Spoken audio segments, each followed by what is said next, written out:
So I don't know. Is Rabbi Asher still here? Yeah, I'm sorry. Okay.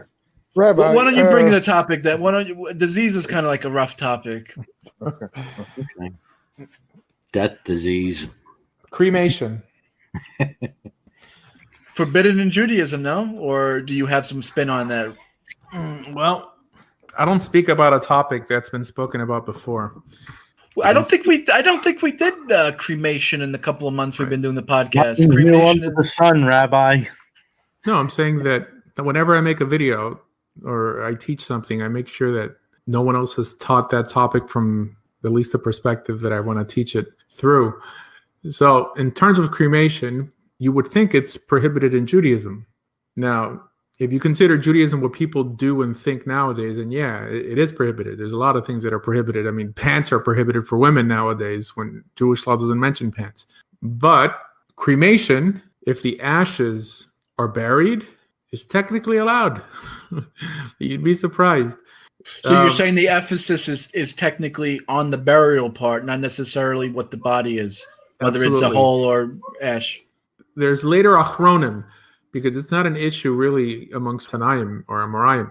But achronim are rabbis post the closing of Shulchan Aruch that tried to make it seem that the reason it would be prohibited is because the mitzvah of kavura, which is the mitzvah to bury someone after they die, only applies when their body transmits a certain impurity. It makes you tameh.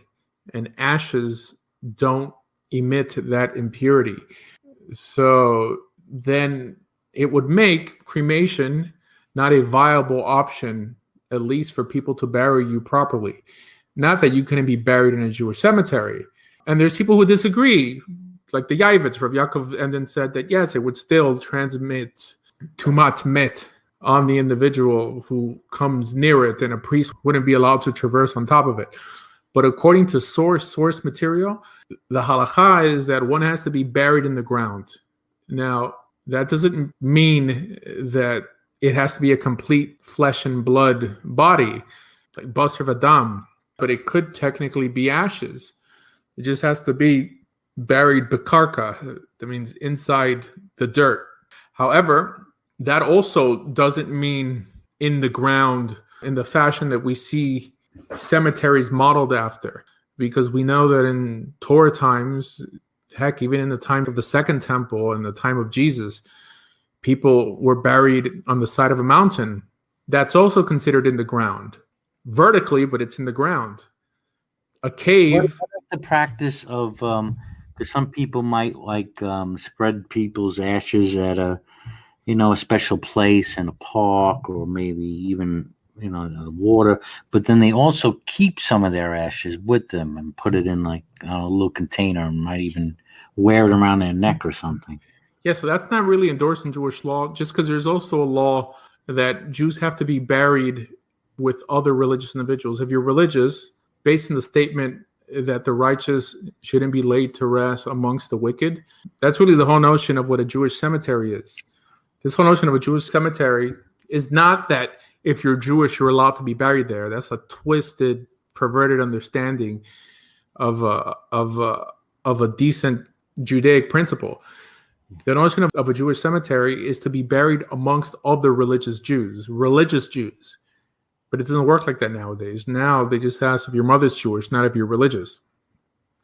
So this is why, like, being scattered in the water and stuff like that, people wouldn't fulfill a mitzvah of burying you properly by doing that, because it would have to be in a cemetery amongst other religious people, assuming you're religious. Secular people back then didn't strive to be buried in the Jewish cemetery just because if you were secular, you ceased identifying as a Jew. Post the Kabbalistic nosedive that Judaism has taken, being and remaining Jewish has been an ethnic pursuit, not a religious pursuit, right? I mean, how many comedians are proud of the fact that they're ethnically Jewish but don't believe in God? These are things that people don't speak about because people don't care about studying the law. They just want to do what everyone else does nowadays. Oh, yeah, most Jews don't believe in God. That's Right. my guess. But they make this big deal like, oh, well, you're not Jewish, you can be buried in a Jewish cemetery. But if you're religious. Theoretically speaking, you would say it's kosher for, let's say, someone who's a non-Jew. Let's say theoretically, let's say they're a Christian, and they say, I want to be buried in a Jewish cemetery because I believe in Hakadosh Baruch Hu. I believe in God. I lived a good life. Bury me there. You're saying, you know what? If you're in charge of the cemetery, you would say you would give the okay. You're saying No. Well, they would have to be Jewish, either by conversion or being born Jewish. But more importantly, they would have to be observant. This is why. Okay. I misunderstood you. Okay, I'm sorry. I thought you meant just anyone who was religious and was a good person. So this is why most synagogues in the U.S. traditionally always had their own cemetery, because, like good synagogues, they thought that every other synagogue was wrong and only their synagogue was really the home of the righteous, and they wanted their congregants to be buried in their own cemetery. Churches do the same thing, right? For the longest along time. with people who believe the same, right? And this is how it is. If you go to old synagogues in Virginia, in South Carolina, they all have their own cemetery. But this notion that it's a Jewish cemetery and only Jews are allowed to be buried there is nonsense. It's only religious Jews. And even in Europe, if you were a big rabbi, but they would only bury Torah scholars around you. They wouldn't just bury some secular Jew, because that's the understanding, right? But no, I mean, a Gentile, if he hasn't converted now, So is notion it that their presence is still there when they're buried? So you no, want of course not. Although there are stories in the Talmud, but it's myth and legend. Yeah, that was be another question I was going to ask you. If you ever had an experience walking through a Jewish cemetery, No, or I heard haven't of had that? experience. I'm I'm not saying these things don't exist. I'm just saying that the Torah doesn't sanction this idea. Now, Tanakh does. That means the books of the writings does. There's a famous story about the prophet Samuel, that he's buried, and then King Saul uses a medium to bring him back from the dead, at least his spirit, just so he can ask him a question. Oh yeah, that story. That would be technically an Avera, right? For sure. You're not supposed to beseech a witch. Yeah, So, that's a no. So her name was supposedly Endura. I'm not sure if it mentions that there. I know the Jewish legend says her name was Endura. Video game named that. Yeah. A Talmud Baal Teshuva asks the question: would it be better to be buried without a coffin? Nowadays it is. Take up less real estate. But Jewish law doesn't make that statement. Like in Hilchos Halva of the Rambam, which is where the laws of not just burial but of mourners is mentioned, it doesn't mention anything of, at least to my knowledge, that it's better. Now, the reason it's done nowadays, a simple pine box, is just one, because it's modest. Two, because it's going to be eaten away easy by the worms, and then the Medrash teaches that during Techiyat HaMetim, the resurrection of the dead are going to tunnel their way towards the Mount of Olives, or towards the Har HaBayit, either one, I don't remember. And it's easier to do that if you're not in a metal casket or in some fancy, casket. I mean, it's quite idiotic to think that people are really going to tunnel themselves all the way back to Israel. Yeah, but this is why they do it. What if you're buried on an island?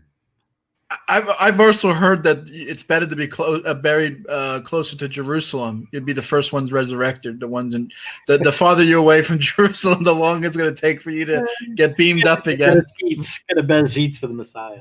When they bury them, typically nowadays, they bury them pointing towards Jerusalem. I mean, I've done a few funerals, and they sell you this little bag of dirt from Jerusalem, and you're supposed to pour it on the coffin, ripping kriya. Now, that does have roots to tear your clothing, but what they do nowadays, they put a little piece of black cloth on a safety pin on you, and they rip that little piece and you just walk around with it. It kind of like defeats the purpose of rendering your garments. But there's a lot of things. I'm not saying they're bad to do. Customs are nice and they make your religion interesting. But when people make no distinction between what we do nowadays and what they did back then, that's where the problem arises. I mean, people think that this is what Moses used to do, right? No, there's customs that have absorbed into the Jewish people that this is what we do nowadays, right? But it's always good to know the difference. But that's not necessarily a bad thing. I mean, the Judaism that Moses practiced is obviously going to be different than the version that King David practiced, and different than the one we practice. No, I mean, it's well, not to a certain extent. wrong. I mean, the law is the law, right? I mean, Moses is an extreme example, but at least the Judaism of Talmudic times, which is when the law was sealed because the court was abolished. In other words, are we really doing what they did in Talmudic times when there was the remnants of a court? But really, I would say that one of the main reasons for Judaism's attitude towards cremation, at least also by Achronim, a little by Rishonim, is Techiyat HaMeitim, the resurrection of the dead. Now, this isn't a halachic issue. I mean, honestly, I think it's a much, much later notion in terms of using that as a reason why it may be forbidden. That if you burn the body, you destroy the body, what then will you have to resurrect? But if that was actually the case, aren't worms going to eat your body anyways? And there's another teaching of the loose bone, the bone in the back of your neck that supposedly is indestructible. I think that's also a myth, but that in some way counters that notion that even though you were burned, if that would remain, your body would be recreated. But there's actually also a story in Tanakh that mentions Saul and his sons actually being burned, being cremated by the Jewish people. Now, some of the Mefarshim teach that was an honorable way to mourn the death of a king. But again, this is something else that no one speaks about. But I would say the main reason brought down by Rishonim and Achronim is delaying burial.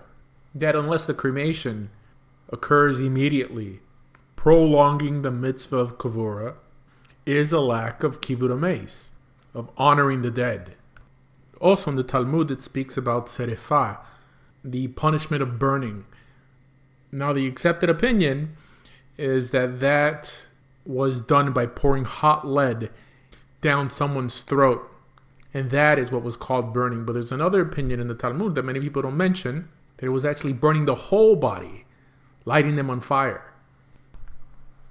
Now I'm not saying that the ideal lechatchila is to seek cremation. No, not at all.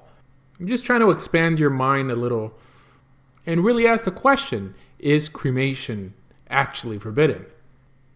And another thing that people also fail to mention in terms of at least burial, that I know many people are against mausoleums, which are cemeteries that are above the ground, sort of stacked one on top of the other. Now that also is not against Jewish law. I mean, those things are made of concrete. That's like being buried in the mountain. And al pi halakha, you're allowed to stack bodies up on each other. But I know there's many Orthodox people who say that is also not allowed.